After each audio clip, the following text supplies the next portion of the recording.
What up, Discord?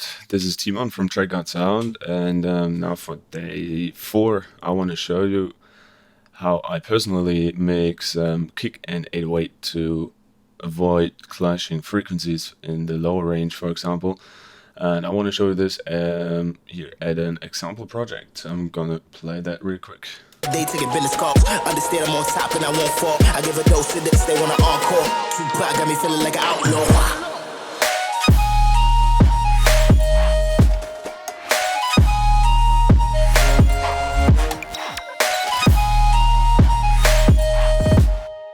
Yeah, and as you can hear, the kick and 808 are punchy and heavy, but there's no really clashing frequencies, so it's pretty clean.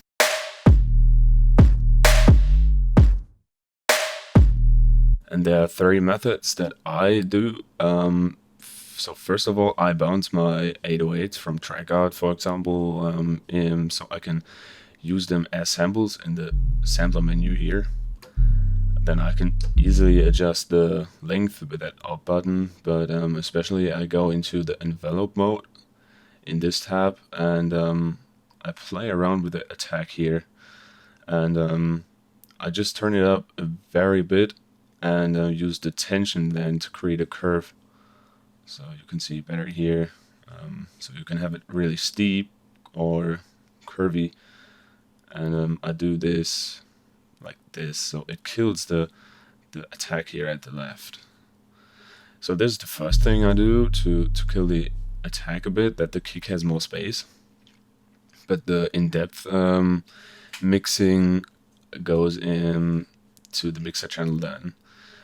So you can see the kick buzz I have here and the 808 buzz, and they have to talk to each other. Like, I load 2 instances of the Peak controller in FL Studio to the kick buzz. It's better to rename them. Obviously, I don't do it all the time, but let's focus on the kick kills lows first. So this Peak controller is meant to kill the low frequencies of the 808. And how this is done is, if you jump into the parametric EQ I have put on the 808, you can see how these respond to each other.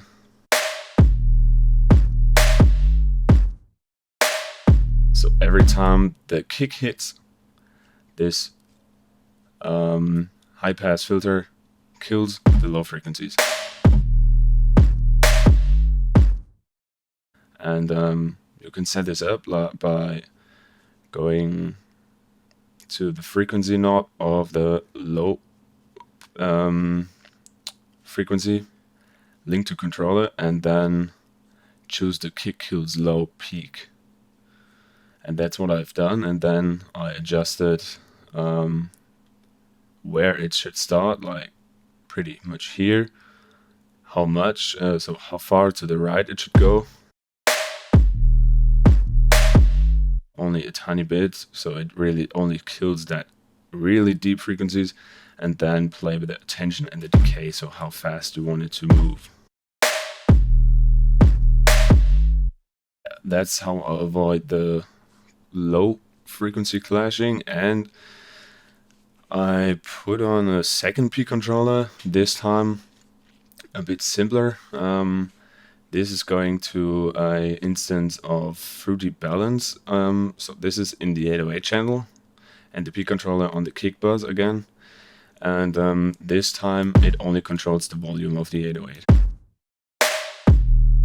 So every time the kick hits, the volume of the 808 gets ducked. So I sidechain the 808, and this can be adjusted very easily with the tension and decay as well.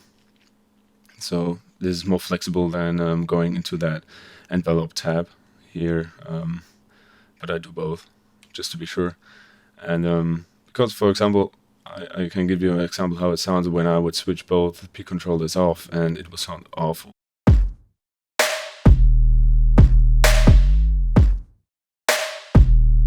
You hear that the attack of the 808 totally clashes with the lows of the kick. And as I want to keep the lows of the kick, I kill the 808. Yep. that's just an example of how I personally do it, but it's been very effective. And yeah, just comment below what you think, and I'd love to hear what you do. And see you later in the comment section.